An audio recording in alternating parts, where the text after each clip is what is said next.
Sponsored by LIC Nepal, जीवन रहँदा पनि जीवन पश्चात पनि। गर्वैदेखि बलियो भूगर्भ सिमेन्ट। मेरो देश मेरो जगदम्बा सिमेन्ट। गुणस्तरीय प्लम्बिङको भरपर्दो नाम मार्बल। म पनि आजै नेपाल टेलिकमको एन्टी फाइबर सेवा लिन्छु। नेपाल टेलिकम, राष्ट्रको सञ्चार। रेड ब्लू इनर्जी ड्रिङ्क सर्वत्र बजारमा उपलब्ध छ।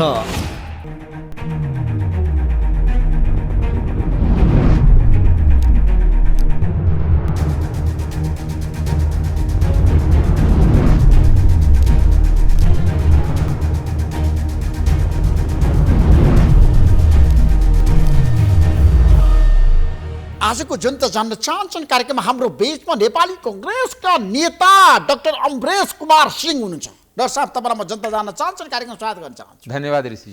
अब सबैको ध्यान छ शेरबहादुर देउवातिर। उहाँको अमेरिका भ्रमण हुँदैछ। यो भ्रमणले नेपाल अमेरिका सम्बन्धमा दरार आउँछ कि प्रगार हुन्छ कि र सैनिक गठबन्धनमा छ नि नेपाल जान्छ कि जाँदैन, मलाई बताउनुहोस्। त्यहाँबाट सुरु गर्नुपर्छ जनता जान्न चाहन्छ। एउटा कुरा के भने नेपाल र अमेरिकाको सम्बन्ध सुदृढ हुन्छ, तर नेपाल सैनिक गठबन्धनमा जाँदैन। किन जाँदैन? किनकि हाम्रो जुन परराष्ट्र नीति छ, असंलग्न नीति छ, त्यस कारणले कसैसँग संलग्न बनाएर एलायन्स बनाएर जाने नीति छैन हाम्रो। त्यसकारण तर अमेरिकाले भनिसक्यो नि त, नेपालले हामीलाई 2015मा 19मा त प्रस्ताव पठाएकै हो। होइन, त्यो सैन्य गठबन्धनको लागि प्रस्ताव पठाएको होइन, त्यो त एसपीपीको लागि एसपीपी सैन्य गठबन्धन होइन नि। एसपीपी भनेको स्टेट पार्टनरसिप प्रोग्राम हो। तर त्यसका पछाडिका रहस्यहरू पढ्नु भएको छ, शर्तहरू अध्ययन गर्नु भएको छ। के छ शर्तहरू के छ तपाईँ भन्नुहोस् न, तपाईँ त अध्ययनशील मान्छे हो। होइन, एउटा कुरा के भने मैले आज पनि जुन आर्मीको लेटर डिस्क्लोज भएको छ त्यसमा त कहीँ सैन्य गठबन्धन त लेखा छैन नि। छ, तर नेपाली सेनाले प्रस्ताव त पठाएको रहेछ नि त। होइन, प्रस्ताव के को लागि पठाएको छ? नेचुरल क्लाइमेटीको लागि, जस्तै अर्थक्वेक हुँदाखेरि, भूकम्प हुँदाखेरि, बाढी आउँदाखेरि, ठुलो जुन प्राकृतिक प्रकोपमा सेना संलग्न भएर उद्धार गर्छ अथवा त्यसको बचाउ गर्छ या पुनर्निर्माण गर्छ, त्यस्तो कामको लागि मात्र त्यसमा हुन्छ। जस्तै अमेरिकामा त टोर्नाडोहरू आइरहेको हुन्छ विभिन्न किसिमको। त्यस कारणले यो जुन सैन्य गठबन्धन नै एसपीपी हो, यो मलाई लाग्दैन। तर अमेरिकाले जुन किसिमको शर्तहरू अगाडि सारेको छ, तपाईँले पढ्नु भएको छ। नेपालको जमिन प्रयोग गर्ने, सेनाहरू जतिखेर पनि आउन पाउने, हेलिकप्टरहरू ल्याइरहन पाउने, हात हतियारहरू ल्याइरहन पाउने। अनि त्यसको पछाडि के हात हतियार ल्याउनु कहाँ लेखा छैन? तपाईँले हेर्नु भएको छैन, पढ्नु भएको छैन? छैन, मलाई देखाउनु त। चाहिएको कुराहरू ल्याउन पाउँछ? होइन, चाहिएको जस्तै के जे चाहिन्छ अमेरिकन सेनालाई सबै ल्याउन पाउँछ। होइन, उद्धार गर्नलाई हेलिकप्टर चाहिन्छ, हेलिकप्टर पनि ल्याउन पाउने। अब हेर्नु सबै कुरा। होइन त, नेपालसँग हेलिकप्टर कति छ? MI-17 कति छ उद्धारको बेलामा? त MI-17 जस्तै अस्ति नै भूकम्प हुँदाखेरि विभिन्न देशले, इन्डियादेखि लिएर अन्य देशले त हेलिकप्टर दिएर उद्धार गरेकै हो कि होइन? तपाईँ बिर्स्नु हो? 72को घटना अहिले 79मा आउँदा बिर्स्नु हो? तर सैनिक गठबन्धन हाम्रो लागि त स्वीकार्य छैन नि त। छैन। सैनिक गठबन्धन होइन, सैनिक गठबन्धन त नेपाली कांग्रेसले भनेको पनि छैन, गर्नेवाला पनि छैन। हाम्रो पार्टी सभापति आदरणीय शेरबहादुर देउवाजीको भ्रमणमा पनि त्यस्तो सैनिक गठबन्धनको कुनै सन्धि सम्झौता हुँदैन। त्यसमा ढुक्नुहोस् तपाईँको मार्फतबाट नेपाली प्रधानमन्त्रीले अमेरिकासँग सैनिक गठबन्धन नेपाल लिएर जान कुनै पनि सन्धि सम्झौता गर्नुहुन्न। तर एमसीसी पारित गराइसकेपछि अमेरिकाको चाहना छ एमसीसी त डेभलपमेन्ट फन्ड थियो, त्यो पनि अनुदान थियो, ग्रान्ट थियो, कुन लोन होइन। नेपाललाई कुनै लोन ट्र्याप गर्ने, डेब्टमा फसाउने, ऋणमा फसाउने त्यस्तो थिएन। त्यो पनि नेपालको इन्फ्रास्ट्रक्चर र ट्रान्समिसन लाइन, दुईटी हाइड्रोको अथवा भनौँ न इलेक्ट्रिकको त्यसको ट्रान्समिसन लाइन बनाउने अथवा जुन रोड बनाउने कुरामा मात्र पैसा खर्च हुने हो नि। इन्फ्रास्ट्रक्चरमा खर्च गर्ने पैसा यदि ग्रान्ट दिन्छ भने एसपीपी नेपाल र नेपालीको हितमा छ त? तपाईँ के भन्नुहुन्छ? होइन, एसपीपी होइन, व्याख्या नगरिकन सिधा उत्तर दिन्छ तपाईँ। होइन, एसपीपी एउटा कुरा के भने नेपाल, त्यसको लागि नेपाली जनता र नेपाल राजनीतिक दलको बिचमा सहमति हुनुपर्छ। त्यो मेरो। तर सहमति त भएन नि। होइन, सहमति गरेर यो त पहिल्यै गरेको। एउटा कुरा आरोप प्रत्यारोप हाम्रो सरकारको पालामा भएको नि, नेपाली कांग्रेसको पालामा भएको होइन। कसको पालामा भएको? त्यो आज हेर्नु भएन? भन्नुहोस् न तपाईँ। मैले भने मिडियाले सबै भनिसके कि योभन्दा पहिलाको सरकार केपी ओलीको सरकारको पालामा भएको, केपी ओलीको सरकार गठन भएको 14 दिनभित्र भएको, कहाँ हाम्रो पालामा भएको? 2072 सालमा केपी शर्मा ओली संविधान जारी भइसकेपछि प्रधानमन्त्री बन्नुभयो हो, त्यतिखेर भएको यो। त्यति बेला भएको। हेर्नु सबै न्युजमा लेखिसक्यो। 2015 मा सुशील कोइराला संविधान जारी भइसकेपछि, सुशील कोइराला सरकार छोडिसकेपछि त्यसपछिको सरकारमा भएको हो। त्यसमा एमालेको नेतृत्व सरकारले किन अमेरिकासँग एसपीपी गर्ने निर्णय गर्यो? कारण के रहेछ बुझ्नुभयो? अनि अमेरिकासँग त उहाँले जसरी एमसीसी पनि उहाँको पालामा बढेको हो, एसपीपी पनि बढेको हो। अहिले विपक्षमा हुँदाखेरि मात्र नेपाली काङ्ग्रेसलाई बदनाम गराउने नियत हो, तर सत्य त सत्य हुन्छ नि, सत्यलाई छेक्न सक्दैन। दोस्रो कुरा अमेरिकनको नीति बडा क्लियर हुन्छ, ऊ हामी नेपाली जस्तै ढाँटढुट गर्दैन, जे छ जस्ताको त्यस्तै भनिदिन्छ। यस पनि हो, उसले न कसैसँग डराउनु पर्ने हुन्छ, न कसैसँग त्यसलाई चिराउनु अथवा चाकरी गर्नुपर्ने हुन्छ। त्यस कारणले हाम्रोमा मात्र हो कि गर्ने एउटा, भन्ने एउटा, लेख्ने एउटा, भन्ने एउटा, त्यो हाम्रो प्रवृत्ति हो, नेपालीको प्रवृत्ति हो। तर अमेरिकनले हिजै उसको डिसेम्बरले भनेको थियो कि 2017 मा 19 मा लेखिसकेका छ, त्यस कारणले हामी यसलाई स्वीकृत गरेका छौँ। कुनै त्यसमा गठबन्धन होइन, त्यो बेला पनि गरेको सरकारले, त्यो गठबन्धन होइन, सैनिक गठबन्धन होइन। यो जुन सैनिक गठबन्धन यदि भन्छ त्यो गलत कुरा हो। त्यसो केपी शर्मा ओलीको नेतृत्व सरकारमा भएको कुरा बाहिर आयो होइन? अब यसको सम्पूर्ण जस अब्जस कसले लिन्छ? अब होइन, जस अब्जस जे भएछ त्यो त तत्कालीन सरकारले जान्छ नि। तत्कालीन सरकार जुन सरकार होइन, अहिलेको सरकारले अगाडि बढाउने भनेर भन्यो नि त, प्रस्ताव त बाहिर ल्यायो नि त, बुदाहरू त बाहिर आयो, शर्तहरू त बाहिर आयो नि त अमेरिकाको। होइन, कहाँ शर्तहरू? त्यो त हिजो फेब्रिकेटेड केही मिडियाहरूमा आयो, त्यो शर्त भन्नुहुन्छ? त्यसको ओरिजिनल डकुमेन्ट मलाई देखाउनु न, मलाई ओरिजिनल डकुमेन्ट देखाउनु न। यहाँ त के हुन्छ भने मनगढन्त त धेरै कुरा बाहिरै आउँछ। त्यसो मिडियामा आएका कुराहरू सत्य होइनन् तपाईँको भनाइअनुसार? सबै कुरा सत्य होइन, सबै कुरा सत्य होइन। ती शर्तहरू अमेरिकाले अगाडि सारेको छैन जसरी मिडियामा आयो। मिडियामा जुन तरिकाले आएको छ त्यस्तो शर्त मलाई लाग्दैन। त्यसो अमेरिकासँग नेपालले चाहिँ लेनदेन गर्नुपर्छ होइन? सैन्य गठबन्धनमा जानको लागि चाहिँ हुँदैन भन्नुभयो तपाईँले। अरू कुरामा छ सैन्य, हामी कसैको सैन्य गठबन्धन हुँदैन, न अमेरिकाको हुन्छ न चाइनाको हुन्छ, हामी कसैको। विकासको लागि अनुदान चाहिँ लिनुपर्छ, सहयोग चाहिँ अमेरिकासँग लिनुपर्छ। विकासको लागि जो पनि हामीलाई अनुदान दिन्छ त्यसको लिनुपर्छ। हाम्रो आफ्नो चीनको अनुदान चाहिँ आजको दिनमा कहाँ चीनले कहाँ अनुदान दिएछ? होइन, एउटा कुरा के बीआरआई अनुदान हो कि लोन हो? तपाईँले बीआरआईको कुरा गरेको मैले होइन, अनुदान दियोस् न। चीनसँग तपाईँ नि 50 खरब मगाइदिनुहोस् न, हाम्रो सरकारले लिन्छ अनुदान। अनि ऋण चाहिँ चीनसँग लिनु हुने किन? ऋण किन लिने? रमेश कुमार होइन, ऋण गाल पासो भन्ने श्रीलङ्का हामीले भन्नु छ? अनि चीनले त्यत्रो सहयोग गर्छु होइन, ऋण भनेको सहयोग होइन नि, होइन होइन पर्यटनमा होइन, तपाईँलाई म बताउँछु, ऋण भनेको भने चीनले भनिरहँदाखेरि होइन चिनबाट हामीले ऋण किन नलिने? ऋण किन लिने? ऋण कसैसँग नलिने? ऋण यदि हामी लिनु छ भने वर्ल्ड ब्याङ्कसँग लिन्छु, एडिबीसँग लिन्छु, जहाँ 0.5% इन्ट्रेस्ट हुन्छ। चाइनिजको ऋणको मोटामोटी 2% इन्ट्रेस्ट हुन्छ। कि हामीलाई देश डुबाउनु छ, देश बेच्नु छ? अनि भारतसँग ऋण लिने, अमेरिकासँग ऋण लिने, अनि चाइनासँग चाहिँ लिनु नहुने? होइन, भारतको ऋण पनि 1% छ होइन, इन्डियन एक्जिम ब्याङ्कको ऋणको इन्ट्रेस्ट 1% छ। पर्सेन्टेज ऋणको ब्याज कति छ त्यसमा हेर्नु न। चाइनाले अनुदान दियोस् न। हाम्रो सरकारले त अहिलेको प्रधानमन्त्री हाम्रो पार्टी सभापतिले त भन्नुभएको छैन कि चाइना अनुदान सामेल लिन तयार छु। अनुदान दिनु पर्छ। बीआरआई अगाडि बढ्दैन? नेपाललाई नेपालको हितमा छैन? हामी ऋण लिएर नेपाललाई डुबाउने, नेपाली जनतालाई दुख दिने काम गर्दैन। त्यसो चीनबाट ऋण नलिने? ऋण कसै ऋणै हामीलाई चाहियो भने सस्तो ऋण हामी लिने। जो सस्तो ऋण दिन्छ, वर्ल्ड ब्याङ्क दिन्छ, एडिबी दिन्छ, इभन चीनै दिन्छ। चीन दियोस् न 0.5% मा, किन मलाई 2% भन्छ, किन 3% भन्छ? त्यसो बीआरआई अन्तर्गत चाहिँ ऋण नलिने चीनसँग? होइन, ठ्याक्कै भन्नुहोस् क्या। मैले तपाईँलाई भने नि कि ऋण हामी महँगो ऋण किन लिने, बढी ब्याज तिर्ने ऋण किन लिने? त्यसले त भोलि हामी रहौँला नरहौँला, नेपाली जनताले त्यो तिर्नुपर्ने हुन्छ, नेपाल राष्ट्रले तिर्नुपर्ने हुन्छ नि। त्यो रिपेमेन्ट कसरी गर्ने? चीनको दुःख, पीडा, चित्त दुखाइ तपाईँले हेर्नु भएको छ पछिल्लो समय? के छ मलाई? नेपाल सरकारले चाहिँ चीन विरोधी गतिविधि गरिरहेछ अरे। नेपाल सरकार कुनै देशको विरुद्धमा, हाम्रो सरकारको प्रश्न नीति छ, कुनै देशको विरुद्धमा नेपालको धरती नेपाल सरकार प्रयोग हुँदैन। तर भइरहेछ नि। अमेरिकन विदेश सहायक मन्त्री आएर तिब्बती शरणार्थी शिविरमा जानुभयो नि, त्यो सही थियो? तपाईँ जनताको प्रतिनिधि हो, भन्नुहोस्। एउटा कुरा के भने यसको जवाब त सरकारसँग तपाईँले लिनु होइन, तपाईँको पनि मत होला नि त, विचार होला नि त। एउटा कुरा के भने कुनै देशको डिप्लोमेट आउने में कुनै समस्या छैन। तर त्यो डिप्लोमेटको एरिया कार्यभार कहाँसम्म हुन्छ त्यो नेपाल सरकारले तय गर्नुपर्ने। होइन, तिब्बतीन शरणार्थीलाई भेट्नु ठिक थियो त अमेरिकन सहायक मन्त्रीले नेपालमा? होइन, ठिक थियो कि थिएन यसको लागि सरकारको प्रवक्तासँग सोधौँ न। अब हाम्रो देशको सीमा विवाद भारतसँग पनि छ, चीनसँग पनि छ, तपाईँको भनाइ हो। चीनसँग कहाँ छ मलाई बताउनुहोस्। त्यहाँ छ नि मुस्ताङ एरियामा छ छ नि। चीनले भनेको छ त्यो मुस्ताङ एरियामा छ, हुम्ला एरियामा छ। त्यत्रो हाम्रै पार्टीको जुन अहिले कर्णाली प्रदेशको मुख्यमन्त्री हुनुहुन्छ त्यो त्यहाँ गएर गर्नुभएकै थिए, त्यहाँ त्यत्रो विवाद भएकै थियो, हुम्लामा पनि छ नि।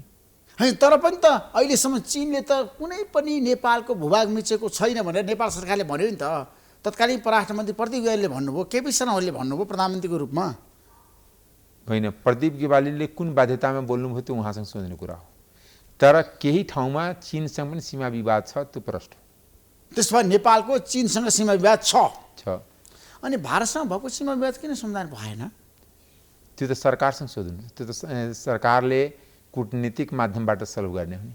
तर अहिलेसम्म कूटनीतिक माध्यमबाट वार्तै हुन सकेन नि त। फेरि त्यो जवाब त सरकारको प्रवक्तासँग लिनुहुन्छ, सरकारको प्रधानमन्त्री परराष्ट्र मन्त्रीलाई बोलाउनु पर्थ्यो। मलाई त गलत मान्छेलाई बोलाउनु हो नि, म त सरकारको प्रतिनिधि होइन नि। तर पनि तपाईँ सत्तारूढ पार्टीको नेता त हो होइन, नि। पार्टीमा हामी कुरा राख्छौँ होइन, होइन, पार्टीमा हामी कुरा राख्छौँ, पार्टीको तर सरकारको प्रतिनिधि हामी होइन नि।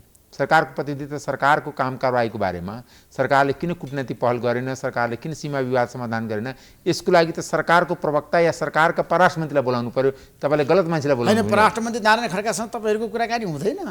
होइन, हाम्रो कुराकानी हुन्छ, त्यो त अनौपचारिक हुन्छ। तपाईँले यदि सरकारको बारेमा बुझ्नु छ, सरकारको राय बुझ्नु छ भने सम्बन्धित व्यक्तिको मुखबाट सुन्नु न। होइन, हामीले त जनताको चाहना अनुसार भनिरहेको छौँ क्या। सबैले बोल्नु पर्यो क्या, सीमा विवाद कहाँ छ भन्ने कुरा। होइन, सबैले बोलेर त होइन नि, सबैले बोलेर प्रधानमन्त्री बोल्नु पर्यो। होइन, बोलेर हुँदैन, गरेर देखाउनु पर्यो। होइन, एउटा कुरा भन्नु पर्यो जनतालाई वास्तविकता के हो। त्यो बेला पनि भनेको थिएँ कि संसदमा भनेको थिएँ, तपाईँको यही टिभीमा प्राइम टिभीमा भनेको थिएँ, तपाईँकै प्रोग्राममा जनता जान्न चाहन्छ म कि जुन दिन त्यो जमिन फिर्ता हुन्छ म त्यो दिन प्रधानमन्त्रीको जुत्ताको पालिस गरिदिन्छु। तपाईँले भन्नुभएको थियो ठ्याक्कै? भनेको थिएँ, तर आजसम्म त कसैले फिर्ता गरेन, फिर्ता हुने बेला पनि छैन। कालापानी जसले फिर्ता गर्छ म त प्रधानमन्त्रीको जुत्ताको पालिस गरिदिन्छु होइन? मैले केही यथार्थ बुझेरै भनेको थिएँ, तर त्यसलाई मान्छेले बङ्ग्यायो। त्यस कारणले सरकारको भ्यूको बारेमा सरकारको के मत छ, सरकारको यसबारे के धारणा छ, सरकारी मान्छेलाई नै बोलाउँदा हुन्छ। त्यसो लिम्बेद्वारा कालापानी फिर्ता हुँदैन अहिले तत्काल, त्यो सम्भावना छैन। त्यो सरकारसँग सुन, सरकारले के कुराकानी गर्नुभएको छ। भर्खर प्रधानमन्त्रीको भिजिट भएको थियो, हाम्रो प्रधानमन्त्रीको भिजिट भएको थियो, उताको इन्डियन प्रधानमन्त्रीको भिजिट भएको थियो, के कुराकानी भएको छ त्यो मलाई त्यसबाट म अनभिज्ञ छु, त्यस कारण मलाई थाहा छैन। नागरिकता समस्या किन समाधान भएर अविनाश कुमार सिंह हाम्रो देशमा जनताहरू पीडामा छन्? होइन, नागरिकता समस्या होइन, एउटा कुरा के भने यहाँको जुन सत्ता सञ्चालन गर्ने सत्ताधारी ग्रुप जुन छन् त्यो नागरिकता समस्या समाधान गर्न चाहँदैन। कसले चाहँदैन? जस्तो बुदागत भन्नु त 1 2 3 होइन, बुदागत जुनसुकै पार्टीको एउटा कुरा के भने यहाँ एउटा माइन्डसेट छ। किन म त राज्य व्यवस्था समितिमा जहाँ नागरिकताको विधेयक चर्चा हुन्छ, मधेसी देख्ने बित्तिकै विदेशी हो, मधेसीको जमिन चाहियो, रेभिन्यू चाहियो, मधेसी जनता नचाहियो, यो माइन्डसेट हो। म एउटा मधेसको प्रतिनिधिको हिसाबले पनि तपाईँलाई भन्दैछु, यसमा कसैको माइन्डसेट फरक छैन, कसैको डिग्रीमा फरक होला सत्ता सञ्चालन गर्नेको। उनीहरू चाहँदैन कि मधेसको मान्छे मेन स्ट्रिम होस्, उसले अधिकार सम्पन्न होस्, उसको पनि सत्तामा हालीमुहाली होस्, उसकोमा सत्तामा भागीदारी होस्, उसको पनि विकासमा भागीदारी होस्। यो अहिलेसम्म कुनै पनि पार्टीको सरकारले चाहँदैन। जो सरकार सञ्चालन गर्ने ग्रुप जुन छ, एउटा ग्रुपले सञ्चालन गरिरहेछ नि। सत्तामा अहिले पनि देशमा जनजातिको, मधेसीको, दलितको पहुँच त हुन सकेको छैन नि। तपाईँ कुनै मन्त्री देखाउनु, मन्त्री हुने बित्तिकै थोरै सत्तामा पहुँच हुन्छ? मन्त्री त जागिर हो। तर कति देशमा हाम्रा देशका नागरिकहरू छन् अनागरिक भएर बस्ने, त नागरिकता नपाएर बस्ने त त्यो त सबैको होइन, त्यसमा त सबैको मिलीभगत हो नि, सबैको मिलीभगत हो नि। जुन यहाँको सत्ता सञ्चालन गर्ने जुन ग्रुप छन् नेपालका, जसले यहाँको ढुक्टीमा कब्जा छ, जसको यहाँको सुरक्षा निकायमा कब्जा छ, जसको सिंहदरबारमा कब्जा छ, सिंहदरबारमा कब्जा हुने ग्रुप कहिले पनि चाहँदैन कि मधेसीको समस्या समाधान होस्। कहिले पनि चाहँदैन मधेसीको समस्या समाधान होस्। कहिले पनि मधेसी प्रधानमन्त्री शेरबहादुर देउवा पनि मधेसीको समस्या समाधान गर्न चाहनुहुन्न? कोही पनि कुनै व्यक्तिगतमा कसैको नाम होइन, नाम लिनुहोस् न। नाम किन लिने? होइन मैले भने प्रचण्डको कुरा गर्नुभयो, प्रचण्ड पनि चाहनुहुन्न, केपी शर्मा ओली पनि चाहनुहुन्न। आखिर त्यो बल्झेको नागरिकता विधेयक त प्रचण्डजी ओलीजीको पालामै हो नि। नागरिकता विधेयक मानौँ न कि म तपाईँको यहाँ इन्टरभ्यू दिन लगाएँ, मलाई यहाँ तपाईँले टेबल पुछ्न लगाएपछि त गलत काम हो नि। समस्या थियो जन्मसिद्धको छोराछोरीको, तर प्रचण्डजी र ओलीजी दुईटी त्यो बेला नेकपा थियो, केमा बल्झाइदिनु हो? वैवाहिक अङ्गीकृतमा। जो वैवाहिक अङ्गीकृतको कुनै समस्या थियो न्यायमा वर्षौँदेखि दिए राखेको थियो नागरिकता, त्यसलाई पनि बल्झाइदिनु हो 7 वर्ष प्रावधान लाएर। त्यस कारणले उहाँ समस्या समाधान गर्न चाहेको होइन नि। यो कसरी मैले तर प्रधानमन्त्रीले भन्नुभएको छ नि त, बजेट पारित भइसकेपछि नागरिकता सम्बन्धी विधेयक संसदमा पेश हुन्छ, छलफल हुन्छ, पारित हुन्छ। होइन कुन रूपमा पास हुन्छ, पारित हुन्छ, के पारित हुन्छ त्यसपछि नै मलाई बोलाउनु। तपाईँले भन्नु पर्यो राज्य व्यवस्था समितिले तपाईँहरू छलफल गर्नुहुन्न? होइन, जुन 7 वर्ष खोज्नुहुन्न? मधेसमा जुन बिहेको परम्परा छ, जुन बोर्डर वारिपारि बिहे हुन्छ, त्यसलाई 7 वर्षको प्रावधान दिएर त्यसमा डाइरेक्ट लेख दिए हुन्छ कि इन्डियासँग बिहेबारी अब मधेसीले गर्नु हुँदैन, त्यो लेख दिए भइहाल्छ नि। त्यो 7 वर्षको प्रावधान लिनको लागि त 7 वर्ष त कुर्नु पर्यो त अमरेश कुमार सिंह। होइन, 7 वर्ष 17 वर्ष कुर्नुपर्छ। 17 वर्षदेखि त कुडेर कतिले त लिएकै छ नि। तपाईँले बर्माको मान्छेलाई दिने, आसामको मान्छेलाई दिने, दार्जिलिङको मान्छेलाई दिने, किनकि तपाईँको एउटा समुदायको एउटा थर मिल्ने बित्तिकै भुटानको मान्छेलाई दिने र आफ्नै देशको मधेसको मान्छे जो यहीँको अति धरतीपुत्र छ त्यसलाई नदिने। कि हामी यो बुझ्दैन कि हामी नबुझ्ने मान्छे हो? किन त्यो बर्मेली टोल हो नेपालमा? बर्मा कुन जिल्लामा पर्छ मलाई बताउनु न। बर्मेली टोल भैरवाको थाहा छैन तपाईँलाई? मलाई बताउनु न। ती झापामा कति भुटानीले दियो? दायित्व हामी त के भने नागरिकता त चाहिन्छ देशमा। होइन, हामी जुन समुदायको प्रतिनिधि छौँ त्यो हामीलाई थाहा छ कि हाम्रो समुदायको अवस्था र त्यो समुदायको प्रतिनिधिको अवस्था के छ, त्यो कुराको राम्ररी मलाई ज्ञान। मधेस प्रदेशमा ठुलो समस्या पनि छ नागरिकताको। मधेस प्रदेशको अहिले बजेटका समस्या छैन? मधेस प्रदेशमा कति बजेट छ? धेरै समस्या छ मधेस प्रदेशमा। विकास हुन सकेन। विकास मैले गर्दिनँ कि राज्यले गर्नु? अत्याचार छ, शोषण छ। त्यो त वर्षौँदेखि छ। त्यो त राजाको पालामा पनि थियो, राणाको पालामा पनि थियो, पञ्चायतको पालामा थियो, बहुदलको पनि थियो, गणतन्त्रको पालामा थियो। जबसम्म राज्यको पुनर्संरचना हुँदैन, पावरको पुनर्संरचना, भूगोलको पुनर्संरचना भएर केही हुँदैन। होइन, मधेसी जनतालाई धेरै पीडा छ क्या, तपाईँले केही पनि गर्न सक्नु भएन। हामी आफै अन्यायमा छु त मधेसी जनतालाई के? हामी त त्यही सङ्घर्ष गरिरहेको छु नि। त्यही सङ्घर्षको त शिकार हामी हुन्छौँ नि। त्यसो पार्टीभित्र तपाईँ सङ्घर्ष गरिरहनु भएको छ? सङ्घर्ष गरिरहेछु। विरुद्ध पनि मोर्चाबन्दी भयो होइन नेपाली काङ्ग्रेसमा? त्यो मोर्चाबन्दी भइरहन्छ नि, किनकि नेपाली काङ्ग्रेस होइन, जुनसुकै सत्ताधारी, जुन मैले भने सिंहदरबारको जुन ग्रुपको कब्जा छ र कब्जा रहिरहन्छ, मात्र अनुहार फेरिन्छ, समुदाय र ग्रुप फेरिँदैन।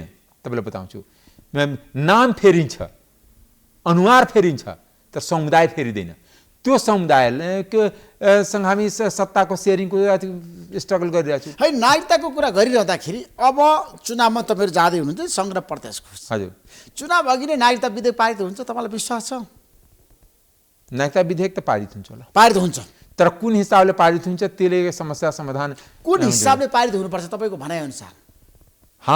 मेरो भनाइअनुसार जुन वैवाहिक अङ्गीकृतमा जुन 7 वर्षको प्रावधान लागेको छ त्यो गलत हो। त्यसलाई नेपाली जनता, मधेसी जनताले स्वीकार गर्दैन। त्यसले ठुलो तर कङ्ग्रेस पार्टी नै चाहँदैन त्यो संशोधन गर्नको लागि। अब त्यो पार्टीले त्यो पार्टी थाहा छैन भने कङ्ग्रेस पार्टीको नेताहरूको प्रतिक्रिया पढ्नुहुन्न? होइन, प्रतिक्रिया कङ्ग्रेस पार्टीको कुन समुदायको नेताको? कि म त्यो काङ्ग्रेस पार्टीको नेता होइन? एउटा समुदायको हितको कुरा भयो त्यो काङ्ग्रेस पार्टीको कुरा हो। म आफ्नो समुदायको कुरा गरेँ भने, म आफ्नो भूगोलको कुरा गरेँ भने म काङ्ग्रेस पार्टीको नेता भएन? के त्यो लेखेको छ काङ्ग्रेस पार्टीको एउटै समुदायको मात्र हितको कुरा मात्र गर्ने? होइन, समस्याको कुरा गर्यो किनभने जनताहरू पीडामा छन्, सकसमा छन्। एउटा कुरा के मधेसी जनता पीडामा, मैले तपाईँलाई बारम्बार भन्छु यो कुरा त। अस्ति पनि मैले भने चितवन पूर्व बजेटै छैन, बजेट जम्मै चितवन पछिन्छ। किनकि जब बजेट त निजी सम्पत्ति अनुसार बाँडियो नि। प्रधानमन्त्रीको निजी सम्पत्ति, मन्त्रीको निजी सम्पत्ति, अर्थमन्त्रीको निजी सम्पत्ति, गृहमन्त्रीको निजी सम्पत्ति, इभन सत्ताधारी पार्टीको घटकको गठबन्धनको अध्यक्ष एउटा प्रचण्डजीको निजी सम्पत्ति। त्यो सम्पत्ति त निजी सम्पत्ति त होइन नि, राज्यको बजेट हो नि। राज्यको बजेट त जनताको आवश्यकता उठाउनु भएन? तपाईँ पार्नु भएन? तपाईँ मेरो अर्थमन्त्रीलाई तपाईँले रोस्टरमा उभ्याउन सक्नु भएन आज? होइन, तपाईँलाई बताउनु न, तपाईँ दिनका दिन मेरो स्टेटमेन्ट सदनको हुनु, त्यसको अर्थ तपाईँ सदनको काम कारबाही देख्नु भएको छैन। मैले होइन, म सदन त जे कुरा तपाईँसँग रेगुलर बोलिरहेको बसमा छु, छु होइन डाक्टर अमरेश कुमार। होइन जे कुरा तपाईँसँग गरिरहेको छु त्यही कुरा मैले सदनमा पनि गरिरहेको छु गरिरहन्छु जबसम्म मेरो जनता न्याय पाउँदैन अधिकार पाउँदैन विकास पाउँदैन सत्तामा सहभागिता पाउँदैन र सत्ताको रियल सेन्समा यदि बाँडफाँड हुँदैन तबसम्म सङ्घर्ष हाम्रो जारी रहन्छ राजनीति हाम्रो सङ्घर्षको यात्रा हो। दुईको कुरा गर्न चाहन्छु, मध्य प्रदेशको कुरा गर्न चाहन्छु। ठुलो समस्या त्यहाँ देखिन्छ है। हो बक्सार राज्य यति मौलाएको छ। होइन तपाईँले डर साहब। बताउनु राज्यद्वारा सृजित समस्या छ राज्यद्वारा मेरो कुरालाई याद गर्नुहोस् राज्यद्वारा राज्यको शासकद्वारा सत्ताधारी ग्रुपद्वारा सृजित समस्या हो। न त मधेसको जमानामा शिक्षामा सबभन्दा अगाडि थियो आज से 30 वर्ष पहिला सबै आवागमनमा सबभन्दा अगाडि थियो शिक्षामा अगाडि थियो खानेपिनामा अगाडि थियो त्यहाँ के भन्थ्यो नेपालको ग्रेन बास्केट भन्थ्यो मधेसलाई सबै अन्नको भण्डार थियो नि मधेस नेपालमा तर आजको दिनमा त छैन नि किनकि सरकारले न मल दिन सकेका छ न बिउ दिन सकेका छ न किसानलाई सब्सिडी दिन सकेका छ खालि बिचौलियालाई सब्सिडी पाइराखेको हुन्छ किसानले केही पनि पाएका छैनन् हाम्रो छैन कुमार सिंह। हो त्यही त मैले भन्दै बारम्बार बहस गरेको छु बिहान बेलुका। तपाईँलाई थाहा छ नेपाली रेडियो नेटवर्कमा म 2 घण्टा बहस गर्छु बिहान 6 बजेदेखि 8 बजेसम्म। जनता समस्यामा छ। त्यही जनताको समस्या त हामी भनिरहेको छौँ होइन काङ्ग्रेसको नेतृत्व सरकारले किन जनताको समस्या समाधान गर्न सकेन? कसैको नेतृत्व काङ्ग्रेसमा मात्र दोष दिएर उम्किनु होइन अहिले त काङ्ग्रेसको सरकार छ नि त देशमा। होइन त हामी त पार्टीमा त कुरा उठाइराखेको छौँ सदनमा कहाँ कुरा उठाउनुभएको उठाइरहेको छ तपाईँले जनताको बारेमा? कहाँ बोल्नुहुन्छ? नेताहरूको चाकरी गर्ने प्रवृत्ति छैन त काङ्ग्रेसमा। एउटा कुरा के भने अमरेश सिंह आजसम्म कसैको चाकरी गरेका छैन न गर्दैन प्रधानमन्त्री शेरबहादुर देउवाको चाकरी गर्नु भएन तपाईँले? हामी उहाँ विगतमा होइन। डाक्टर अमरेश कुमार सिंह कहिले पनि कसैको चाकरी गरेका छैन। एउटा कुरा मेरो एउटै खुबी छ कि आजसम्म कसैको चाकरी गर्दैन जे देख्छु म त्यो बोल्छु म ठिक छ सिनियर छ पदमा मर्यादा जसको माथि छ त्यसलाई म रिस्पेक्ट गर्छु तर म चाकरी गर्दैन। तर यसपटकको महाधिवेशनमा छ नि तपाईँले पार्टी सभापति एवं देशको प्रधानमन्त्री शेरबहादुर देउवाको खिलाफमा किन काम गर्नुभयो? म कसैको खिलाफ म आफ्नो आस्थामा काम गरेँ नि म कसैको तपाईँले डाक्टर शेखर कोइरालालाई साथ दिनुभयो। तपाईँलाई त मलाई साफ गराइयो हराइयो। होइन एउटा कुरा के महाधिवेशनमा तपाईँ प्रतिनिधि बनेर आउन सक्नु भएन डाक्टर साहब। होइन एउटा कुरा के भने मलाई जे राम्रो लाग्छ जो देश र जनताको लागि राम्रो लाग्छ त्यो काममा म संलग्न हुन्छु। मलाई शेखर कोइराला राम्रो लाग्यो त्यस कारण शेखर कोइरालाको पक्षमा रहे। अहिले टिकट नपाउन सक्नुहुन्छ तपाईँले? गाह्रो छ चुनावमा। एउटा कुरा के भने को जित्ने हो कसको जनतामा लगानी छ कसले जनताप्रति काम गरिरहेछ त्यसको आधार टिकट वितरण गर्ने कुनै गुटको आधारमा टिकट वितरण तर हुँदैन। काङ्ग्रेसमा गुटको प्रभाव छ नि डाक्टर साहब। अब त्यो मलाई थाहा छैन। नातागोताको प्रभाव छ अब त्यहाँ। नातागोता गुटले आफ्नो मान्छे हुनुपर्छ। होइन राम्रो मान्छे होइन काङ्ग्रेसमा। एउटा कुरा नातागोता गुटको प्रभावले पार्टी राम्रो बन्दैन देश राम्रो बन्दैन त्यति मलाई थाहा छ। देश कहाँ बनेको छ डाक्टर साहब? देश बनाउनै पर्छ। काङ्ग्रेस पनि कसरी बनिएको भन्ने अरे त काङ्ग्रेस पनि लथालिङ्ग बताउङ्ग छ। होइन त्यो कुराको जवाब त पार्टी सभापति र पार्टीका पदाधिकारीज्यूहरूसँग लिनु। महाधिवेशन भएको 6 महिना पुग्न लाग्यो काङ्ग्रेसले आफ्नो सङ्गठनहरू निर्माण गर्दैन विभागहरू गठन गर्दैन हेर्नुहोस् त अवस्था। त्यो त पहिला पनि काङ्ग्रेस कहाँ छ? होइन पहिला पनि 4 वर्ष नगरेको यही सभापतिजीले त तपाईँले कहिले बोल्नुभयो? मैले किन होइन बोलिनँ? बारम्बार बोलेको छु। 4 वर्ष कुमार सिंह तपाईँ गएर उल्टै चाकरी गर्नुहुन्छ। म चाकरी गर्दिनँ कसैको नि। कुरा भने मेरो पत्रकारिता तपाईँले हेर्नु भएको छ डाक्टर साहब। पछिल्लो कार्यकालमा पनि 4 वर्ष उहाँ विभाग गठन गर्नु भएन। जब 4 वर्ष कार्यकाल जुन वैधानिक कार्यकाल समाप्त भएपछि थपियोको कार्यकालमा विभाग गठन भयो। यसपालि पनि त्यस्तै होला। त्यसो आगामी निर्वाचनमा काङ्ग्रेसको पत्ता साफ हुन्छ? किन पत्ता साफ हुन्छ? काङ्ग्रेस 1 नम्बरको पार्टी बनेर आउँछ। 1 नम्बरको पार्टी हो कसरी? अहिले पनि नेपालको जति राजनीतिक पार्टी छ सबभन्दा राम्रो पार्टी काङ्ग्रेसै पार्टी हो। कसरी राम्रो पार्टी भन्ने? एउटा लोकतान्त्रिक पार्टी जनताको लागि काम गर्दैन आफ्नै लागि होइन, काम गर्छ जति काम परिवारको लागि हामी- काम गर्छ होइन। नातागोताको लागि काम गर्छ। अब तपाईँहरूको परिचय होइन एउटा कुरा के भने तपाईँले यो आरोप लगाउनुहोस् अरू पार्टी भन्दा हाम्रो पार्टी राम्रो छ। कसरी राम्रो छ? एमाले काङ्ग्रेसको तुलना गर्दाखेरि एमाले त पार्टी हो एमाले पार्टी त त्यो हो एनजिओ जस्तै हो। एमाले तपाईँ पोलिटिकल पार्टी मान्नुहुन्न पोलिटिकल पार्टी हो त्यसको आइडियोलोजी छैन। तर देशभरि एमालेको लहर आयो होइन स्थानीय त्यो तहको नेटवर्किङ छ निर्वाचन। नि ट्रेड युनियन जस्तै छ नि ट्रेड युनियन छ नि ट्रेड युनियन जस्तै हो। 3 जना नेतामा चलाक र सफल नेता को हो त? शेरबहादुर देउवा केपी शर्मा ओली र प्रचण्डमा मलाई बताउनुहोस् त आज तपाईँ। मलाई 3 जनामा कोही लाग्दैन। 3 जना सफल नेता होइनन्। सफल नेता हो भने त राष्ट्र सफल हुन्थ्यो नि पार्टी सफल हुन्थ्यो नि। किन देश सफल हुन सकेन? त्यो किन त देशमा तीनजना विकास हुन संशोधन सकेन? अब मैले प्रधानमन्त्री कि म त मन्त्री पनि बनाएको छैन, मसँग सोध्नु हुने नि यो जवाब। त्यो होइन, तीनजना तपाईँसँग भिजन त हुनु होइन पर्यो नि त। होइन एउटा कुरा के भने तपाईँ जनताको प्रतिनिधि हो नि, सांसद हो होइन नि। त भिजन त मैले भने तीनजना देशलाई त सफल पार्नु भएन, त्यसकारणमा तीनजनाको किन प्रशंसा गर्ने? त्यसमा अब 3 जनाको विकल्प तपाईँहरू दिन सक्नुहुन्छ? जनताले विकल्प दिन्छ नि, आगामी निर्वाचन कुनै कुरा को बन्छ निर्विकल्प प्रधानमन्त्री फेरि? त्यो त मलाई थाहा छैन। जनताले के विकल्प दिन्छ त्यसमा तय हुन्छ नि। तर जनताले छ नि दलको अथवा नेताहरूको विकल्प खोजेका छन्। त्यो त काठमाडौँको जनताले देखायो नि, बालन शाहले जित्नु भयो नि। त्यही त त्यो त मेयरमा। दलको विकल्प त देखायो नि। तपाईँले अबको दिनमा नेपाली जनता यति सचेत भइसकेका छ, यति अगाडि आइसकेका छ चेतनाको स्तर कि तपाईँले जे चाहे त्यही नेपाली जनतामाथि लादेर जनताले स्वीकार गर्दैन। यो आउने चुनावमा पनि देखिन्छ, तपाईँ देख्नु होला। आगामी चुनावमा पनि सङ्घ र प्रदेशको निर्वाचनमा पनि स्वतन्त्र व्यक्तिहरूले चुनाव जित्छन्। राम्रा व्यक्तिहरूले चुनाव जित्छ राम्रा व्यक्तिहरूले हो, चाहे त्यो स्वतन्त्र होस् या पार्टीको होस्। जो राम्रा व्यक्ति उम्मेदवारी दिन्छ जनताले राम्रा व्यक्तिलाई छानेर पठाउँछ। यसपालि त्यति म विश्वास त्यसो गर्छु। कस्तो गठबन्धन बन्नुपर्छ भन्ने पक्षमा तपाईँ हुन्छ आगामी निर्वाचन ठ्याक्कै भन्नुहोस् त। होइन यसको मापदण्ड होइन, एउटा कुरा के भने वास्तवमा चुनावमा त गठबन्धन हुनै हुँदैन, चुनाव पछि गठबन्धन तर हुँदैन। गठबन्धन त चुनावमा मेरो कुरा गर्नुपर्छ। सुन्न चाहे किन चुनावमा त आफ्नो आफ्नो सिद्धान्त र आफ्नो आफ्नो कार्यक्रम लिएर जनताको बिचमा जाने हो। त्यो खिचडी कार्यक्रम लिएर जाने होइन। 2टा पार्टी 3टा पार्टीको गठबन्धन भनेको त्यो त सिन्डिकेट हो कि 3 जना यहाँ बसेर यसलाई पिट्ने, 3जना भने यसलाई छेक्ने र सिन्डिकेटले त्यो देश अगाडि बढ्दैन नि। कुन पार्टीको के सिद्धान्त छ, कुन पार्टीको के कार्यक्रम छ, कुन पार्टीको के मेनिफेस्टो छ, कुन पार्टीको लिडर कस्तो छ, त्यसको आधारमा भोट दिने हो नि। कार्यक्रम र सिद्धान्त र निष्ठाको आधारमा भोट पाउने हो नि।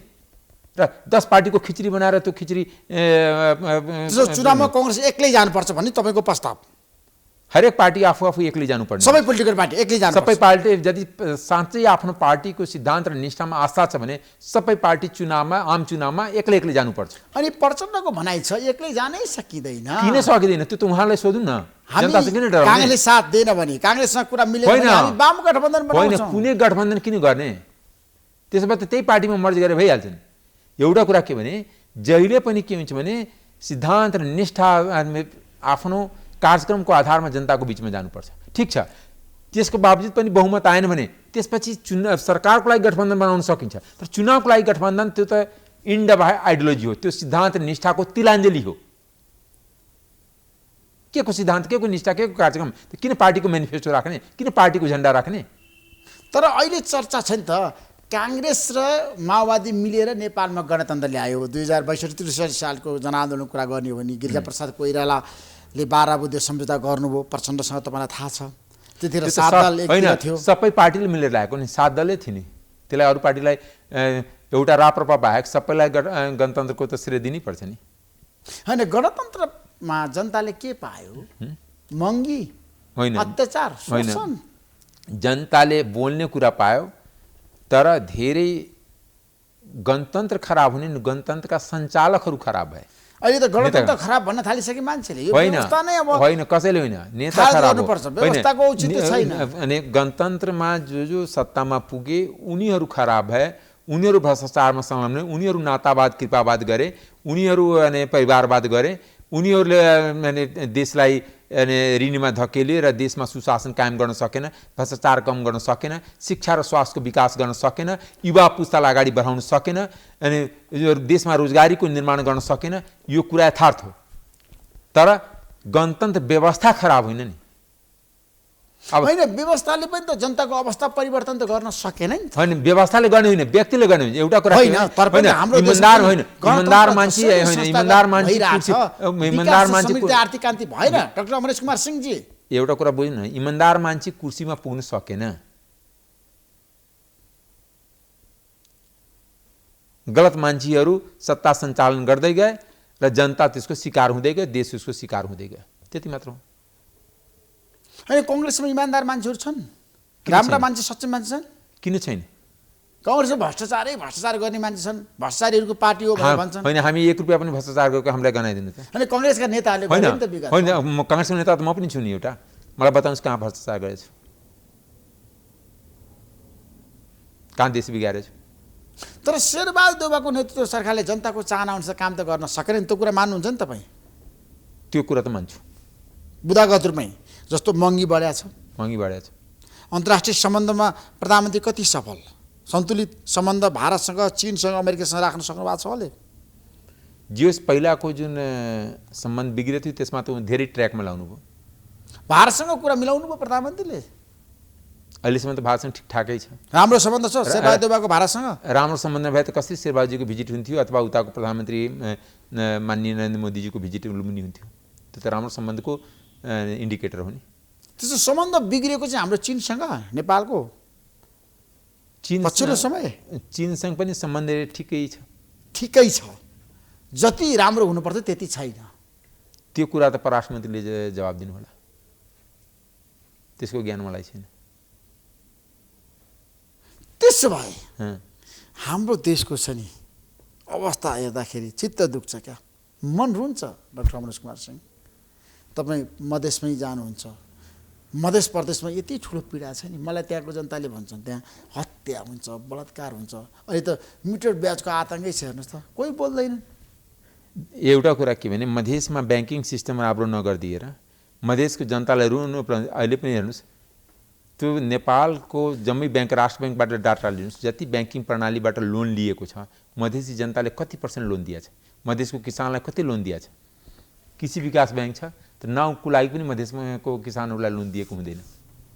एउटा कुरा के भने तपाईँ मधेसमा विकास बजेट पनि हालिदिनुहुन्न, शिक्षाको पनि कुनै राम्रो व्यवस्था गरिदिनुहुन्न, स्वास्थ्यको राम्रो व्यवस्था गरिदिनुहुन्न, कसरी मधेसको होइन आर्थिक क्रान्ति र सम्पन्न मधेस हामीले बनाउन सकेनौँ क्या? मधेसमा 3-4वटा कुरा च्यालेन्ज छ, त्यसलाई सरकारले कहिले पनि प्राथमिकता मधेस परेन। मधेसको भोट सरकारलाई हरेक पार्टीलाई चाहिएको छ, हरेक सरकारलाई चाहिएको छ, तर मधेसको विकास कुनै सरकारलाई चाहिएको छैन। मधेसका व्यक्तिका अधिकार कसैलाई चाहिएको छैन। मधेसको जनता गुलाम रहोस्, दासत्व रहोस्, यसम्यानको खोजी भइरहेको छ मधेसमा। र मधेसमा यदि बोल्ने कुनै जनप्रतिनिधि छ त्यसलाई कसरी यसलाई साइडलाइन गर्ने त्यो परम्परा सुरु देखिरहेको छ पञ्चायतदेखि अहिलेसम्म। त्यस कारणले हिजो दरबार पनि मधेसी यसम्यानको खोजी गर्यो, काङ्ग्रेस पनि मधेसी यसम्यानको खोजी गर्यो, एमाले पनि मधेसी यसम्यानको खोजी गर्यो, माओवादी पनि यसम्यानको खोजी गर्यो, राप्रपा पनि यसम्यानको खोजी गर्यो। यहाँका तमाम जति राजनीतिक दल छन् त्यो मधेसी समुदायको जनप्रतिनिधि यसम्यान होस्, मधेसको बारेमा नबोलोस्, ऊ आफ्नो एउटा जागिर जस्तै खाएर चुप लागेर बसोस् र सत्ताको ताबेदारी गरोस्, चाकरी गरोस्, यही कुरा हामीमा नभएर हामीसँग फाल्छ। त्यसो भए मलाई के बताउनुहोस् भन्दाखेरि कङ्ग्रेसको भविष्यको कुरा गर्दाखेरि प्रचण्ड र शेरबहादुर देउवाको केमिस्ट्री मिलेको अब केमिस्ट्री मिलेको होइन, स्वार्थ मिलेर जाने सम्भावना होइन। केमिस्ट्री मिलेको हो कि होइन त्यो मलाई लाग्दैन, स्वार्थ मिलेको। स्वार्थ मिलेको छ प्रचण्ड र शेरबहादुर देउवाको। त्यसो यो सरकार ढल्दैन, मलाई लाग्दैन। 5 दलीय गठबन्धन अगाडि बढ्छ। 5 दलीय गठबन्धन सरकारमा बढ्छ, चुनावमा हुन्छ कि हुँदैन त्यो मलाई थाहा छैन। चुनावमा 5 दलीय गठबन्धन एकसाथ नजान पनि सक्छ। मलाई लाग्दैन कि 5 दलीय गठबन्धन हुन्छ चुनाव। गठबन्धन टुटफुट हुन्छ चुनावमा। एज इट इज 5 दलको गठबन्धन होला मलाई लाग्दैन। त्यसो एकै समाजवादी रहेछ नि, एमालेको बिचमा सम्झौता होला? माधवका नेपाल र केपी शर्मा ओलीको बिचमा तपाईँलाई के लाग्छ? सम्झौता नभए पनि एकीकृत समाजवादीको धेरै नेता एमालेतिर प्रवेश गर्छ होला। एमालेतिर जान्छ, प्रवेश गर्छ चुनावको नजिक आउँदा आउँदा। त्यसो भए अहिले काङ्ग्रेस र माओवादी केन्द्रको बिचमा एउटा सहमति हुनसक्छ सिटको बाँडफाँडमा? हुनसक्छ। अनि उपेन्द्र यादव र महन्त ठाकुरलाई पनि सरकारमा लिएर जाने कुरा जसरी विगतमा हामीले भनिरहेका थियौँ, तपाईँलाई थाहा छ, मैले त बारम्बार भनेको थिएँ उपेन्द्र यादव सरकारमा हुन्छ, महन्त ठाकुरलाई पनि लिएर जानुपर्छ भन्ने पक्ष तपाईँ हो? म त सरकारमा कोही हुँदै होइन, त्यो त सरकार यसको कुरा प्रधानमन्त्रीजीसँग सोध्नुपर्छ, पार्टी सभातिर प्रधानमन्त्रीसँग सोध्नुपर्छ। उहाँ सरकारमा लाउने निकाल्ने अधिकार त उहाँको नि, प्रधानमन्त्रीको प्रेरोगेटिभ राइट हो। होइन, लोकसभालाई सरकारमा ल्याउने कि नल्याउने तपाईँको मत कता छ? होइन, जसपा सरकारमा छ। होइन, जसपा छ भने लोकसभालाई पनि यदि ल्यायो भने ठिकै हुन्छ। त्यसो भए महन्त ठाकुरको पार्टी लोकसभालाई सरकारमा ल्याउनुपर्छ भने तपाईँको मत? मेरो मत हो, दुईटै ल्याउनुपर्छ। त्यो सम्भव छ? सम्भव छ कि छैन त्यो त प्रधानमन्त्रीले जान्ने कुरा हो नि। तपाईँको चाहना छ तपाईँ लोकसभालाई पनि सरकारमा ल्याउनुपर्छ? लोकसभालाई पनि सरकारमा ल्याउनुपर्छ। के भन्दै हुनुहुन्छ तपाईँ? होइन, यो त मेरो मत हो नि। अब सरकारको मत के हो या सरकारमा लाउने नलाउने अधिकार त उहाँको हो नि, प्रधानमन्त्रीजीको हो नि। त प्रधानमन्त्रीजीले के चाहनुहुन्छ त्यो त उहाँसँग सोध्ने हो नि। तर डाक्टर अमरेश कुमार, संहिता हाम्रो देशको अभिशाप भयो है, वरदान हुन सकेर संहिता खारेज हुनुपर्छ। संहिताको जुन रूपमा अहिले हाम्रो देशमा छ, संहिताको विकृत रूप छ। संहिता भनेको मन्त्रीलाई गाडी चढ्ने, सभामुखलाई गाडी चढ्ने, मुख्यमन्त्रीलाई गाडी चढ्ने, अनि नेताको केही थान नेता, हरेक पार्टीको केही थान नेताको व्यवस्थापनको लागि जुन संहिता देखियो त्यो वास्तवमा एउटा बोझिलो र अभिशाप हो। संहिता महँगो भयो क्या, जनताले होइन, नसक्ने होइन, महँगो त बनाएको नि मेरो आग्रह छ यसलाई खारेज गर्नुस्। होइन, देश र जनताको पक्षमा छैन रे संहिता। एउटा कुरा ऋषिजी तपाईँलाई म बताउँछु, मेरो कुरै तपाईँले सुन्न तयार हुनु भएन। संहिता या नेपालको राजनीति नै जनताको लागि बोझिलो भयो। नातावाद, कृपावाद, परिवारवाद जसरी तपाईँलाई बताउँछु, मैले अस्ति पनि भने, सदनमा पनि भने, आर्थिक रूपले श्रीलङ्काको बाटोमा नेपाल गयो कि गएन, तर राजनीतिक रूपले गएछ। राजनीतिक रूपले किन गयो? त्यहाँ दुईटै परिवारले शासन गरेर पुरै देशै डुबाइदियो। राजपक्षकै दाजुभाइ नै एउटा प्रधानमन्त्री, एउटा मन्त्री, एउटा राष्ट्रपति, एउटा अर्थमन्त्री सबै बनेर पुरै देशलाई लुटको भ्रष्टाचारको कारणले श्रीलङ्का जुन आज 20 वर्ष पहिला साउथ एसियाको सबभन्दा राम्रो देशमध्ये पर्थ्यो, त्यहाँको शिक्षा राम्रो थियो, आर्थिक स्थिति राम्रो थियो, टुरिज्म राम्रो थियो, त्यत्रो तमिल विद्रोहमा हुँदाखेरि पनि श्रीलङ्काको आर्थिक स्थिति बिग्रेन। तर अहिलेलाई बिग्रियो किनकि भ्रष्टाचारको बिग्रियो। जसरी छोरी आमा दुईटै राष्ट्रपति प्रधानमन्त्री बनिन्, त्यस्तै बाटोमा हाम्रो नेपाल पनि गएछ। नेताको भाइ, भतिजा, छोरी, श्रीमती सबै यसैमा हुनुपर्छ र भ्रष्टाचार गर्नुपर्छ। के को लागि त भ्रष्टाचार गर्नको लागि, देश बनाउनको लागि। सक्नु पार्टीभित्र अन्यायको बारेमा तपाईँ कसरी बोल्नुहुन्छ? बोल्न सकेन। जब तपाईँको गाडी बोल्न सक्नुहुन्छ। तपाईँले भन्नुभयो नातागोताले टिकट पाइरहेको छ, नातागोताको हाली मुहाली छ काङ्ग्रेसमा। त्यो त म पार्टीमा बोलिरहेको छु नि। तर तपाईँले बोल्नु पर्यो, बसको विषय बनाउनु पर्यो नि। त्यो त म पार्टीभित्र आग्रह छ। होइन, एउटा कुरा के भने, अस्ति पनि हरेक कुरा त पार्टीभित्रको जुन डिबेट डिस्कसन त बाहिर भन्न पनि सबै जरुरी छैन। तर मैले तपाईँलाई एउटा इक्जाम्पल दिन्छु। आज से केही महिना पहिला संसदीय दलको बैठक थियो, मैले त्यही भनेको थिएँ, प्रधानमन्त्रीजी म के लिएर मधेसमा जाउँ, मधेसी जनतालाई भनौँ कि काङ्ग्रेसको सरकार छ, मधेसी जनताले यो पायो कि यही भनौँ कि हाम्रो पार्टीले एक थान प्रधानमन्त्री र केही थान मन्त्री पाएको कारणले मधेसीले काङ्ग्रेसलाई भोट दिउँ, यही भनौँ? यो भन्न उपयुक्त छ? यो कुरा मैले आफ्नो संसदीय दलमा भनेको र आज पनि त्यो कुरामा म अडिग छु कि यही यथार्थ हो।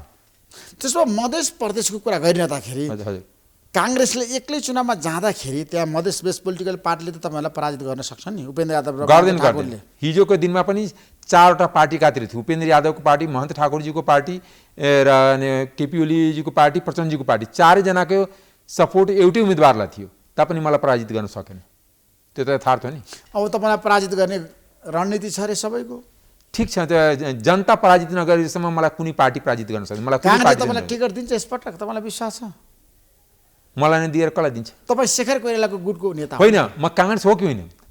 शेखर कोइराला काङ्ग्रेस हो कि होइन? काङ्ग्रेसको रूपमा हेर्दैन क्या, डाक्टर शेखर कोइरालाको गुटको मान्छे। के शेखर कोइराला काङ्ग्रेस होइन? त्यसले तपाईँले भनेर सबैलाई हामीलाई काङ्ग्रेसबाट निकाल्न लगाइदिनु त कि हामी काङ्ग्रेस होइन? हामी कसैको यसमान छैन। हामी लोकतन्त्रको यसमान हो, जनताको यसमान हो, एउटा लोकतान्त्रिक पार्टीको यसमान हो। हामी पार्टीको कार्यकर्ता हौँ, कुनै व्यक्तिको कार्यकर्ता होइन। हामी 4 तारे झन्डा, गाछी छापलाई चिनेका छौँ। हामी बीपीको समाजवादलाई चिनेका छौँ। हामी देश र जनतालाई चिनेर राजनीति गर्ने मान्छे। बीपी कोइरालाको समाजवाद त तपाईँले खाइसक्नु भयो आज। मैले खाएँ होइन। जनता गरिबीको रेखा मुनि छ। होइन, जो खाए, जो सत्तामा बसेको छु उसँग हिसाब लिनु न। मैले त एक दिन पनि सत्तामा बसेको छैन नि, एक दिन पनि मन्त्री भएर बसेको छैन कि मसँग तपाईँले हिसाब खोज्नुहुन्छ? मसँग र प्रदीप गिरीसँग संवाद खोजेर हिसाब त पाउनुहुन्छ? न प्रदीप गिरी एक दिन पनि मन्त्री बनाएको छ, न अमरेश सिंह बनाएको छ। त हामीसँग हिसाब लिनु न नि। जो मन्त्री बनाएको छ, जो पार्टीलाई सही ट्र्याकमा राखेको छ नि, त्यो पार्टीको पदाधिकारीहरूलाई बोलाएर सोध्नु न। अब मन्त्रीमण्डलमा तपाईँलाई थाहा छ फेरबदल गर्नुपर्छ भन्ने प्रस्ताव आयो एकीकृत समाजवादीको। पार्टीले आज अनुमोदन पनि गरिसकेको छ। कङ्ग्रेसले के गर्छ मलाई बताउनुहोस् त। मैले पनि यो प्रधानमन्त्रीको स्वविवेकी अधिकार हो, प्रिरोगेटिभ राइट भन्छ अङ्ग्रेजीमा। उहाँले के गर्नुहुन्छ, कसलाई राख्नुहुन्छ, कसलाई निकाल्नुहुन्छ, त्यो उहाँको कुरा होइन। प्रधानमन्त्रीको चाहना अनुसार काम भइरहेछ र त्यसो भए मन्त्रीहरूले काम गरेका छन्, तपाईँलाई के लाग्छ? एउटा कुरा के भने, मन्त्रीहरूले, एकजना मन्त्रीले मलाई सुनाएको तपाईँलाई जस्तै कि त्यस्तै भनिदिन्छु। केपी ओलीको सरकारमा हरेक मन्त्री सहसचिव जस्तै, किनकि उहाँ सचिवबाट काम चलाउनु थियो। शेरबहादुरजीको सरकारको हरेक मन्त्री प्रधानमन्त्री। प्रधानमन्त्री मन्त्री नै प्रधानमन्त्री जस्तै आफ्नो जे मन लाग्छ त्यही गर्ने। कसैको रोकटोक छैन। छेकबार छैन। किनकि एउटा जुन डिसिप्लिनमा एउटा सरकारको एउटा इन्फर्मेटिभ हुनुपर्छ, सरकारको एउटा पोलिसी गाइडलाइन हुनुपर्छ, त्यो गाइडलाइनभित्र मन्त्रीले काम गर्नुपर्ने। तर यहाँ कोलिसन छ, प्रधानमन्त्रीलाई पनि स्केप हुने ठाउँ छ कि के गर्ने, कोलिसन छ। मैले धेरै गर्न हिजो कि अस्ति ट्रेड युनियनकोमा बोल्नुभएकै छ कि धेरै चाहना नराख, अहिले म मन्त्री बनाउन सक्दिनँ भन्नुभयो। मन्त्री बनाउनु होइन, मन्त्री बनाउन होइन भने ती अनुसार काङ्ग्रेसकै चाहना अनुसार सबै काम गर्न सकिन्न, त्यो त उहाँले भन्नुभयो नि। त्यसमा नेपाल भारत सम्बन्ध अहिले राम्रो छ, तपाईँ के भन्नुहुन्छ, तपाईँको प्रतिक्रिया के छ? पहिलाभन्दा त राम्रो छ। शेरबहादुर प्रधानमन्त्री भइसकेपछि सम्बन्धमा सुधार भएको हो? सुधार भएकै व्यापार घाटा छ, ठुलो समस्या छ, सीमा विवाद छ। होइन, व्यापार घाटा त सदियोदेखि त रहिरहन्छ जबसम्म नेपालको आफ्नै निर्यात बढ्दैन, जबसम्म हाम्रो हाइड्रो पावरको धेरै प्रोडक्सन हुँदैन, हामी हाइड्रो पावर बेच्दैन, तबसम्म हुँदैन। अहिले त केही घट्छ, किनकि नेपालले विद्युत त भारतलाई बेचिसक्यो नि त। अब त कति बेच्यो? थोरै बेच्यो, होइन बेच्यो नि त। होइन, एउटा होइन, यदि हामी 10,000 मेगावाट बेचेको भए त हुन्थ्यो नि। अब 200 मेगावाट, 100 मेगावाट, 150 मेगावाट, 300 मेगावाटले हाम्रो त व्यापार घाटा कम हुन्छ? त्यो त थोरै कम हुन्छ। त्यो त अनि 1 ड्रप इन इन्डियन ओसन भन्छ भने समुद्रमा 2-4 थोपा जस्तै हो। होइन, मिटर ब्याजले जनतालाई बिचली बनाए। प्राइम टेलिभिजनको एक कार्यकक्षमै आएर जनताहरू रोए, कराए, लौन ऋषि धमलाजी हामीलाई न्याय दिनुपर्छ भनेर। अनि तपाईँहरू किन बोल्नुहुन्न? होइन, मिटर ब्याजको मधेसमा 3-4वटा कुराको धेरै समस्या छ। लिट्रेसी रेट कम छ त्यहाँ, अहिले पनि सामन्तवादको केही न केही अवशेष छ। साथसाथ पुलिस प्रशासनको पनि ज्यादती छ त्यहाँ मधेसमा। साथसाथै तपाईँलाई बताउँछु, राज्यले पनि बेला बेलामा जुन रियल समस्याबाट इस्यु डाइभर्ट गर्नलाई पनि यस्ता उत्पात गर्छ। यदि मिटर ब्याजवालालाई ठिक छ, उसलाई समात्नुपर्छ। तर सकेन क्या मिटर ब्याज त सुन्नु न मेरो कुराको विषय भएको छ। तर सरकारले ग्यारेन्टी गर्नु पर्यो नि कि बैंकबाट रोइरहेछन्, कराइरहेछन्, भनिरहेछन् हामी अन्याय पर्यो, न्याय दिनु पर्यो, जनता न्याय पर्यो। सरकारले त उसलाई सरकार बैंकबाट त लोन दिनु पर्यो नि। बैंकबाट लोन नदिने, दिनु पर्यो नि, बिना धितोकोमा दिन्छु 1-2 लाख, सबै जनतासँग त धितोै हुँदैन। ऋण माथिले बिचौलियाले खाने, कृषिको सब्सिडी बिचौलियाले खाने, गरिबको हातमा केही नपर्ने, गरिबले शिक्षामा पहुँच नहुने, स्वास्थ्य पनि पहुँच नहुने, स्वास्थ्य महँगो, शिक्षा महँगो भएपछि कसरी गरिबले धान्न सक्छ? त्यो त लोन लिन्छ। यदि सरकारले नदिएपछि व्यक्तिसँग लिन्छ, व्यक्तिले महँगो ब्याज गर्छ, जसलाई मिटर ब्याज भन्छ। त्यस कारणले यो राज्यको निरन्तर त गर्नु पर्यो नि। होइन, एउटा सरकारले समस्या यो सरकारद्वारा सृजित समस्या हो। एउटा कुरा तपाईँलाई बताउँछु, यो मिटर ब्याजको समस्या सरकारद्वारा सृजित समस्या हो। सरकारले सही बैंकिङ पहुँच, बैंकिङ प्रणालीबाट ऋण उपलब्ध गराइदिएको भए कसको रहर छ कि महँगो ऋण लिने, महँगो ब्याज दरको ऋण लिने? एउटा कुरा के भने खालि समस्या देखाएर हुँदैन, समस्या समाधान समस्या छ, समाधान गर्नु पर्यो। मेरो प्रस्ताव तपाईँहरूलाई, प्रधानमन्त्रीको सचिवालयका मान्छेहरू एक्टिभ हुनु पर्यो, रणनीति बनाउनु पर्यो, योजना बनाउनु पर्यो। त्यो त प्रधान, यो कुराको जवाब त प्रधानमन्त्रीसँग लिनु पर्यो, अर्थमन्त्रीसँग लिनु पर्यो कि अहिलेसम्म ब्याङ्किङ प्रणालीमा आम जनताको पहुँच कति पुग्यो, ब्याङ्किङ प्रणालीबाट कमिसन नखुवाइकन, घुस नदिकन कसरी जनताले ऋण उपलब्ध हुन्छ कि हुँदैन? म त देख्छु नि, 2 लाख 4 लाखको लिनलाई पनि 1 त 6 महिना दोहोऱ्याउँछ, त्यसपछि घुस नलिकन ऋणै दिँदैन, चाहे जुनसुकै ब्याङ्क होस्, सरकारी ब्याङ्क होस् या प्राइभेट ब्याङ्क होस्। यो बेथिति छ। आज जुन तरिकाले भ्रष्टाचारले देश थिलो छ, त्यो सबै कुनै पनि भ्रष्टाचारको ठुला मुद्दा अहिले कसैले गर्न सकेका छ? अख्तियारलाई भन्नु पर्यो त। अख्तियार त बेचारा आछा समात्नु पर्यो। अब एउटा कुरा के भने आजको दिनमा हरेक संस्था कमजोर छ, हरेक संस्था निरी छ। अदालतमा गए न्याय पाइँदैन, अख्तियारमा गए भ्रष्टाचारको निवारण हुँदैन, निर्वाचनमा गए सही स्वतन्त्र फेयर इलेक्सन हुँदैन, लोकसभामा गए सही ढङ्गले परीक्षा हुँदैन, भए पनि सही समयमा रिजल्ट निस्किँदैन। हरेक संस्था आफैको दिनमा सम्पत्ति शुद्धिकरण गर्यो, त्यो एउटा सरकारको लागि तर्साउने टुल भएछ। राजस्व अनुसन्धान गयो, व्यापारीलाई तर्साएर पैसा उठाउने टुल भएछ। यो जुन यहाँको जुन कर्मचारी तन्त्र राजनीतिको दुईटीको जुन मिलिएर जुन भ्रष्टाचारको एउटा ठुलो नेक्सस खराब भएछ, त्यो नतोरिकन राज्य संयन्त्र काम गर्न सक्दैन। त्यसो भए भारतको चाहना अनुसार वर्तमान सरकारले काम गर्नुपर्छ भने तपाईँको भनाइ? कहाँको प्रश्न कहाँ लाउनु होइन तपाईँले भन्नुभयो त अहिलेको अवस्थामा मैले अन्तर्राष्ट्रिय सम्बन्धकै कुरा गरेको जाँदै किनभने मित्र राष्ट्रहरूसँग सम्बन्ध राम्रो हुनुपर्छ देशको विकासको लागि। जस्तो मध्य प्रदेशको कुरा गर्दा पनि धेरै समस्या त छ नि होइन, सीमा विवाद छ, भारतसँग व्यापार घाटा छ नि, त्यसलाई व्यापार घाटा त देशको छ नि, मधेसको मात्र होइन नि। होइन देशको व्यापार घाटा छ नि त, देशको व्यापार घाटा सबैले घटाउनु पर्दैन। देशलाई जबसम्म त्यसको दायित्व र जिम्मेवारी तपाईँको होइन। तपाईँलाई बताउँछु, देश जब तक उत्पादनमूलक देशको रूपमा बनाउँदैन, जबसम्म यहाँ ट्रेडिङको रूपमा देश हुन्छ, यो त कमिसनर तस्करहरूको देश हो नि। तस्करी गराएर अन्डरभास गरेर भन्सार गरेर लाएर धनी हुने देश हो नि। 10 करोडको सामान लाउने 5 करोडको मात्र भन्सार तिर्ने, 1 करोडको मात्र भन्सार तिर्ने, अन्डर बिलिङ गरेर अन्डर इन्भासमा अनि भन्सार तिरेर र यताको माल उता, जस्तै हाम्रो सुपारीको तस्करी हुन्छ, अरू इलायचीको तस्करी हुन्छ, छौराको तस्करी हुन्छ, डेट्स जसलाई भन्छ। यिनीहरूको किन एउटा कुरा के भने हामीले जबसम्म देशलाई उत्पादनमुखी देश बनाउँदैन, निर्यातमुखी देश बनाउँदैन, आयातमुखी देश हुन्जेलसम्म र मान्छे बेच्ने देश बनाउन्जेलसम्म देशको कहिले पनि कल्याण हुँदैन। हामी नेपाललाई मान्छे बेच्ने देश बनाइरहेको छौँ नि, वैदेशिक रोजगारी मान्छे बेच्ने होइन। त्यो वैदेशिक रोजगारलाई जम्मै कम्पनी खडा गरेर युवाहरूलाई देशमा बस्न दिने अवस्था भएको छैन। जबसम्म देशमा युवाले रोजगारी पाउँदैन, देशमा युवाहरू उत्पादनमूलक व्यवसायमा लाग्दैन, तबसम्म देश बन्दैन, तबसम्म व्यापार घाटा कम गर्न सकिन्न। त्यो रिमिटान्सको भरमा देश चलाउने जुन छ त्यो देशलाई लामो समयमा भर्खालोमा हाल्ने त्यो प्लान हो। Thank you so much doctor Amresh Kumar Singh, महत्त्वपूर्ण समय दिनुभयो, तपाईँलाई म धेरै धेरै धन्यवाद दिन चाहन्छु। तपाईँलाई पनि धेरै धेरै thank you. Sponsored by LIC Nepal, जीवन रहँदा पनि जीवन पश्चात पनि। गर्वैदेखि बलियो भूगर्भ सिमेन्ट। मेरो देश मेरो जगदम्बा सिमेन्ट। गुणस्तरीय प्लम्बिङको भरपर्दो नाम मार्बल। म पनि आजै नेपाल टेलिकमको एन्टी फाइबर सेवा लिन्छु। नेपाल टेलिकम, राष्ट्रको सञ्चार। रेड ब्लू इनर्जी ड्रिङ्क सर्वत्र बजारमा उपलब्ध छ।